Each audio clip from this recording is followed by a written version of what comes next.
Hi, this is Cassandra from Springs in the Desert. It's October and it is Pregnancy and Infant Loss Awareness Month. So we're here on the podcast having these hard conversations. So I'm just hopping on here beforehand to say that if this isn't a great day for you to receive a hard conversation, then just feel free to hit pause and find another one of our many episodes on a variety of topics if you're not in a good place to hear about the process of miscarriage and also about all of that grief. We'll be talking with Jocelyn and Pat from We Carry You Still. They are a mom and daughter who help run a miscarriage and infant loss ministry. And so it's a really great conversation. But I did just want to let you know ahead of time that if you're not in a good place, you can just listen to a different episode and move along with your day. We also just want to make clear that none of this is medical advice. We hope that everyone has a good doctor that they can trust to help guide them through the process and what to expect when your baby dies in the womb. And also, we just want to let you know that if your grief around miscarriage or infertility ever feels like it's too much to bear, please seek out the help of a professional counselor or therapist. We do have some of those resources listed on our website, springsinthedesert.org. Thank you. Welcome to the Springs in the Desert podcast. We're those friends that you can take with you wherever you are on the path of infertility. Hello, and welcome back to the Springs in the Desert podcast. This is Cassandra, and it is October. It is Pregnancy and Infant Loss Awareness Month. And so we are on the podcast today with two very special guests, Jocelyn and Pat from We Carry You Still. So we're going to get into this. I just want to let you ladies introduce yourselves. So Jocelyn, you were on the podcast already. It's been a while. We wanted to have you back. Why don't you tell your listeners about you, about the ministry, and introduce your mom for us? Yes, I'm so excited to be here with her. So yes, my name is Jocelyn. I am a Phoenix native. I serve alongside my husband, Father Abyad, at St. John of the Desert Melkite Church in Phoenix. And we have 7 living children. We have 3 children in heaven. And so that's very much a part of my journey. I homeschool and share liturgical living tips on social media as Melkite Mama to provide information about awareness of Eastern Catholicism in general. So it's something I'm really passionate about. And then about a year and a half ago, together actually with my mom and friends, we founded We Carry You Still, which is our miscarriage and infant loss ministry. And basically, our ministry is threefold. We have our website, which is available to anyone, no matter where they are, at wecarryoustill.org. You can go and find all of the practical, emotional, and spiritual resources that you need when you are experiencing miscarriage or infant loss. And then we have our memory boxes, which are a gift box that can be given for free to any woman that's experiencing loss. Those are available in the Phoenix metro area. We'll see what God does with that in the future.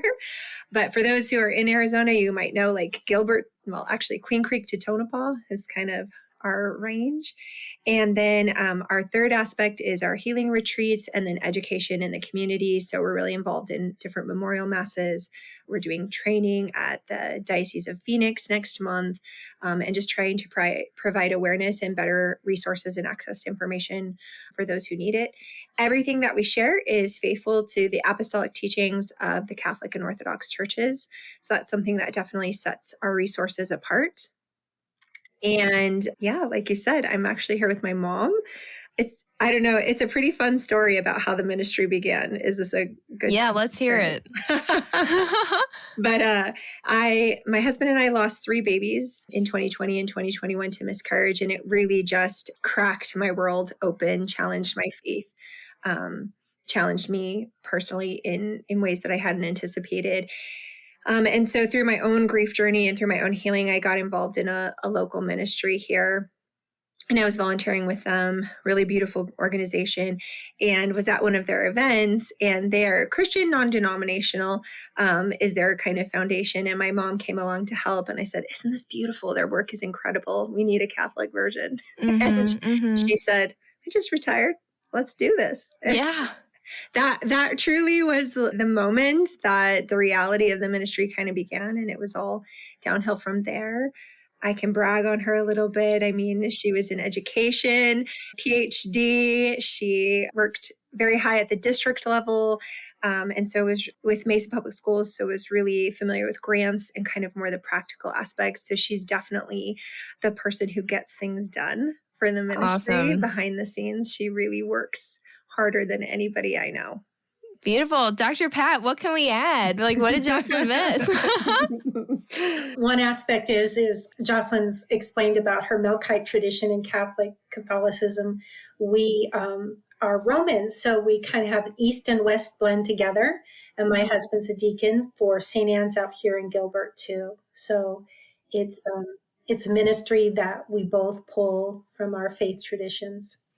That's awesome. Yeah. And what a beautiful expression of fruitfulness in your like relationship as mother and daughter to then be serving these women in addition to all the students you served over the years, Pat. That's just really great. And we, of course, here at Springs in the Desert are also half Byzantine. So we know we're very into the lungs and the breathing. Yes. All of the lungs involved. So great. Amen. Thanks so much for sharing that with us too. You know, the depth that our Catholic tradition brings to these tragedies of life is so important too. So I'm really glad that you guys are out there now with We Carry You Still to be walking with people in Phoenix and beyond. So let's get into this a little bit. So last week we had Cheney from Heaven's Gain on the podcast, and she very thoroughly explained like the physical process, what you can experience during a miscarriage. And unfortunately, people aren't always told what to expect, and their doctors send them home to deliver after the baby's passed away in the room. It's not my experience. I can only imagine how traumatic that is and how excruciating, like you're so vulnerable. So at We Carry You Still, you guys have miscarriage stories on your website. So I just was wondering how that idea came to you to have that place for women to tell their stories and for women to go and say like, this is happening. Like, I want to know what to expect. Why do you think it's helpful for those stories to be shared? I think the stories are helpful actually on both ends of the spectrum. So to your point, I think also before I experienced it myself, I imagined that a miscarriage was kind of like a spontaneous situation where, you know, one moment you're pregnant and one moment you're not. And in truth, most women do experience a no heartbeat diagnosis and then have to deliver their baby. And there's various ways that happens. But in that period of time, you are extremely vulnerable and you have a lot of decisions to make. And those decisions matter. And I think especially through talking to women since then, I found, you know, those decisions that you make can either make this experience one of trauma or one of redemptive suffering. And so when you have no information, you aren't given very much practical and definitely no spiritual information from your medical providers, it's really helpful to talk to other women who have done this before. And that idea, even to the point of like having my mom on here, you know, right? Like how many women teach us how to be women, right? Whether that's our going through puberty or your first boyfriend. And, you know, we lean on our family members to teach us these things. And because there's been such a culture of silence around miscarriage, there aren't these stories that are passed on. Death is very sterile in our country, no matter how it comes. And so it's very helpful in those moments to be informed by what's happened. And I think that it helps to tamper down the fear that you're experiencing, like this might be what's coming. But on the flip side, I think it's very helpful after you've had a loss to be able to write down, this is what happened to me and this is my baby. And one of the things that's really sad after miscarriage is nobody wants to talk about it. And yet you have so many thoughts and words about it. And so this is another, like I said, on the flip side, it's a healing process for the woman who is able to share her story, who's able to share her child, that she doesn't get to share that child in any other way. There's no cute baby photos. You don't get to nurse them. You don't get to diaper them. But in some way, this kind of keeps that child and the memory of that child alive for that woman as well. And I think that's really important. I think it's an interesting point too. You make 2 points about how sterile death is in this country, because my husband, they are Italian Americans, and in Italy, they have a strong, tradition of gravesite, visiting and maintenance. And I feel like as Americans, and then in like the various ethnic diasporas that we inhabit, have lost a lot of that. And just the other thing was about all the decisions you have to make. And I imagine that we can experience things sometimes, and this is probably things more to delve into with one of our therapist contributors, but we can experience things as things happening to us, or as kind of like participating, taking a little bit of that control back, recognizing that we still have agency and decisions to make, and resources like We Carry You Still can help actually spell out exactly what those decisions are, so that when something's happening to you, that you know what options are out there for burial vessels, for example, or the Catholic cemetery with the infant burial section, or just this variety of decisions that are out there that you don't even think about that. Exactly. You didn't even know you needed to worry about this or Exactly. needed to wonder. You want to battle the isolation during the time and then afterwards too. Yes. Yeah. So just connecting with other women, just so, we can pass on our womanly knowledge. So important. So grieving a miscarriage, it's also just a topic that is probably bottomless in its profundity, but so Cheney last week was talking about how it's a disenfranchised grief. And I was wondering, do you agree? Do you think that talking about miscarriage, the culture is changing? And what advice or resources do you offer for couples grieving a miscarriage? It is definitely changing. We have had the experience at the ministry just recently. We had a woman sent us a message. I'm 75 years old and I've never been able to tell anyone that I had a second baby that I lost to miscarriage. And that has been profound. So I think the experience of myself versus like even women just one generation behind us is really different. I think the culture is still very silent about it, but I do think it is changing. I do think more resources are becoming available. That's something we're passionate about at We Carry You Still, to try and change that conversation. And to Springs in the Desert point about fertility in general, I feel like we do a disservice telling couples that fertility is a straight line and that there's only one way forward. So I think this is like one piece of that bigger fertility conversation and what that looks like within marriage, and particularly within conversations within the church. But Mom, what do you think? What have you seen? Well, one of the things that came to mind was the frequency. As we started this ministry, we did a little research to write our mission statement and all of those kinds of things that you do when you're first starting a nonprofit. And I was surprised by the statistics that how many women experience a loss. And because I personally have not had a miscarriage, I've only experienced it through my daughter. And that was a surprise to me. But I also think that is part and parcel of the silence of my generation and older generations, that we just didn't talk about it. Yeah, Pat, thanks for bringing that up. I just wonder how much of that silence that there used to be around these sensitive topics was like out of a politeness almost. It's a courtesy, right? And in front of like a reverence almost in front of how difficult it is to talk about these topics. But now, especially in the age of social media, I feel like people are talking more about things that didn't used to be talking about. And that's a cultural change that is still ongoing. But the amount of people who have suffered through a loss, it's staggering. You guys could share the statistics better than I could, but then you get into the idea of comparing your losses, right?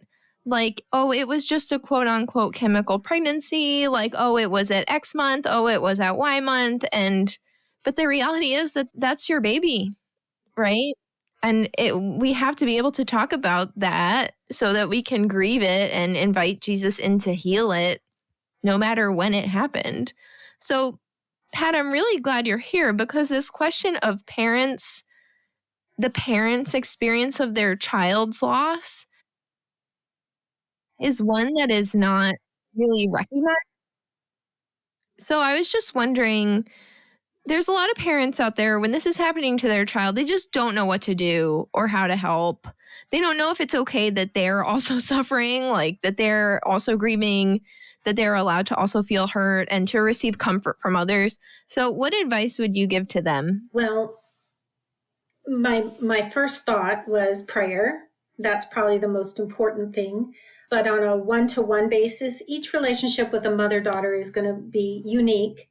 And so you have to use that ask and listen sort of mentality. You have to ask that daughter, what does she need? What can I do? I'm a doer, so I want to do for her, and listen and respect what she says. You know, there were times when it was just her and her husband, like to a doctor's visit, but I was able to babysit. So it just depends on what her needs are from my perspective. So listen and ask.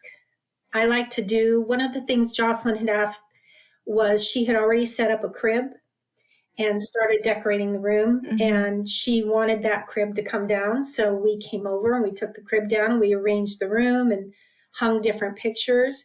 And that was because that's what she wanted. Now, some other person may not be ready to take the crib down, but that's what we did together. I sent her flowers. We visited the grave.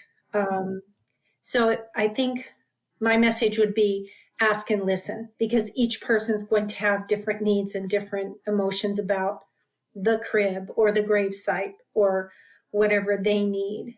And also different support relationships from their husbands who are also grieving. Yeah, Jocelyn, what was helpful for you in terms of like what you and your husband were going through?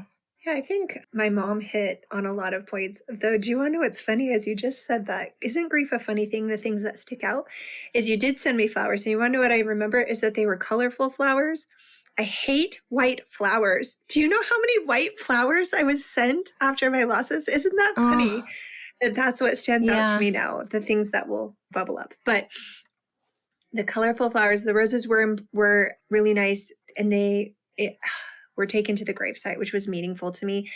I think the fact that my mom and my dad, really, I have a great relationship with them. I'm really fortunate that's the case. And so they were just willing to do what I needed them to do. And so there was a lot of action and practical steps. But I think throughout time, they've always included my babies who were lost in the grandkid count. So they, if, a lot of times they make like cutesy things for Christmas, and like it's all of Mimi's grandkids, right? You have a list, and my babies will be acknowledged in those things in some way. And so again, that's kind of, when you talk about that disenfranchised grief, just knowing that they remember them, they see me, they see these babies that existed and exist in my life, just in a different way than their other grandchildren, right? So continuing to acknowledge them. And then, truthfully, I feel like my mom's still doing it. Like she shared, loss is not actually part of her story, but she's been willing to come alongside me and now come alongside so many women to support them and to provide the resources that they need and things like that, so that it can be a better experience for us as a body of Christ, right? Like the corporal work of mercy, of burying the dead, of caring for those who are grieving. By showing those virtues, she continues to support me. And my main feeling at the time when these things occurred was helplessness. I couldn't help her. I couldn't stop it from happening. And so again, back to my action kind of personality is like, all right, I can't fix it, but what can I do to help? And I just want to underscore that, like, the relationships between moms and daughters, that can be tough, and we're all unique human beings, and the way that uniqueness plays out in our relationships is different.